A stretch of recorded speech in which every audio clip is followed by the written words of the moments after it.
السلام علیکم ورحمۃ اللہ وبرکاتہ۔ رب اشرح لی صدری ویسر لی امری واحلل عقدۃ من لسانی یفقہوا قولی۔ پارہ نمبر 14 سورہ الحجر اور آیت نمبر ہے 85 سے۔ اعوذ باللہ من الشیطان الرجیم، بسم اللہ الرحمن الرحیم۔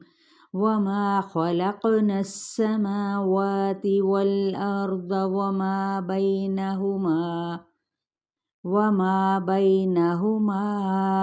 إلا بالحق وإن الساعة لآتية فاصفح الصفح الجميل۔ لفظی ترجمہ، وما اور نہیں، خلقنا السماوات پیدا کیا ہم نے آسمانوں کو، والارض اور زمین کو، وما بینہما اور جو ان دونوں کے درمیان ہے، الا مگر بالحق حق کے ساتھ، وان الساعۃ اور بے شک قیامت، لآتیۃ البتہ آنے والی ہے، فاصفحی صفح پس درگزر کرو، الصفح درگزر کرنا، الجمیلہ خوبصورتی سے۔ یہ بات تسلی کے لیے یہاں کی جا رہی ہے۔ اس وقت باطل قوت پکڑ رہا ہے اور آپ صلی اللہ علیہ وآلہ وسلم کے لیے طرح طرح کی مشکلات ہیں، اور جو یہ من گھڑت فلسفے، افسانے جن کی بنیاد پر یہ عارضی ترقیاں کر رہے ہیں، ان کی اللہ کے ہاں کوئی وقت نہیں۔ افسوس، شیطان انہیں چیزوں کے گھیرے میں ان کو رچائے بسائے ہوئے ہے۔ دراصل آسمان اور زمین کی پیدائش تو حقیقت پر ہے، اسی لیے یہ دعا سکھائی گئی کہ اے اللہ مجھے چیزوں کی حقیقت ویسی نظر آئے جیسی کہ وہ ہیں۔ اللہ کے دین کی دعوت میں الصفح الجمیلہ کی بہت ضرورت ہے۔ داعی کے اندر یہ صفت نہ ہو تو پھر کوئی بھی اس کی بات کو اہمیت نہیں دیتا، اور یہ ہو ہی نہیں سکتا کہ اللہ کی راہ میں ہمیں تکلیفیں اور مشکلات نہ آئیں۔ ان ربک هو الخلاق العلیم، ان بے شک، ربک رب تیرا، هو الخلاق وہی خلاق ہے، العلیم جاننے والا ہے۔ اعتراض یا اعراض برتیں سامنے کا ہر سوال کا جواب دینے کی بجائے۔ کوشش کرنی ہے کہ بے جا قسم کے سوالات سے بچا جائے۔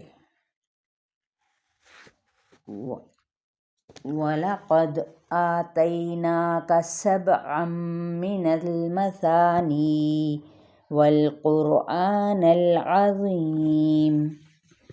وَلَقَدْ اور البتہ تحقیق، آتَيْنَاكَ دیں ہم نے آپ کو، سبعًا سات، من المثانی دہرائے جانے والی میں سے، ثانون یا، والقرآن العظیم اور قرآن عظیم۔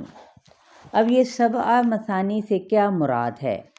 مثانہ کے یا مثانی کے معنی جو ان سے ہیں وہ بار بار دہرانے کے کیے گئے ہیں، اور مراد کیا ہے اس سے؟ سورہ الفاتحہ۔ یہ 7 آیات ہیں جو ہر نماز میں بار بار پڑھی جاتی ہیں۔ سورہ فاتحہ کو ام القرآن بھی کہا جاتا ہے، کیونکہ ایک مربی کیا ہوتا ہے؟ تربیت کرنے والا۔ یقیناً ہم نے آپ صلی اللہ علیہ وآلہ وسلم کو کیا ہے؟ 7 آیات دے رکھی ہیں۔ تو حدیث پاک میں آتا ہے کہ آپ صلی اللہ علیہ وآلہ وسلم نے فرمایا، الحمدللہ رب العالمین، یہ سبع مثانی اور قرآن عظیم ہے جو میں دیا گیا ہوں۔ صحیح بخاری کی روایت ہے۔ ایک اور حدیث میں آتا ہے کہ ام القرآن ہی سبع المثانی والقرآن العظیم۔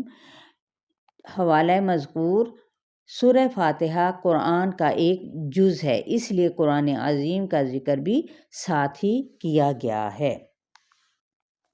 لا تمدن عینیک الی ما متعنا به ازواجا منہم ولا تحزن علیہم واخفض جناحک للمؤمنین لا تمدن میم دال دال نہ تو لمبی کر دراز کر عینئی کا اپنی دونوں آنکھیں الا طرف ما متعنا اس کے جو فائدہ دیا ہم نے بھی ساتھ اس کے ازواجن کئی قسموں کو یعنی کئی گروہوں کو منہم ان میں سے ولا تحزن اور نہ تو غم کر علیہم ان پر واخفض خوافا دود اور جھکا لے جناح کا جیم نون ہا اپنا کندھا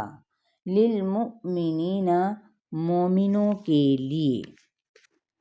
یہاں پر ایک طرف تو یہ آپ صلی اللہ علیہ وسلم کو الزام دیں، دکھ تکلیفیں اور کانٹے بچھائیں، جینا حرام کریں، مذاق اڑائیں، لیکن پھر بھی آپ صلی اللہ علیہ وسلم کیا کہا گیا، تسلی دی جا رہی ہے کہ اپنے آپ کو مظلوم نہ سمجھیں۔ کتنے ہی لوگ ہیں جن کو پریشانیاں آئیں، آپ صرف اپنی اس نعمت کو پہچانیں کہ اللہ تعالیٰ نے آپ کو قرآن جیسی نعمت سے نوازا، اور اللہ نے جس کے ساتھ بھلائی کا ارادہ کیا اسے دین کی سمجھ دے دی۔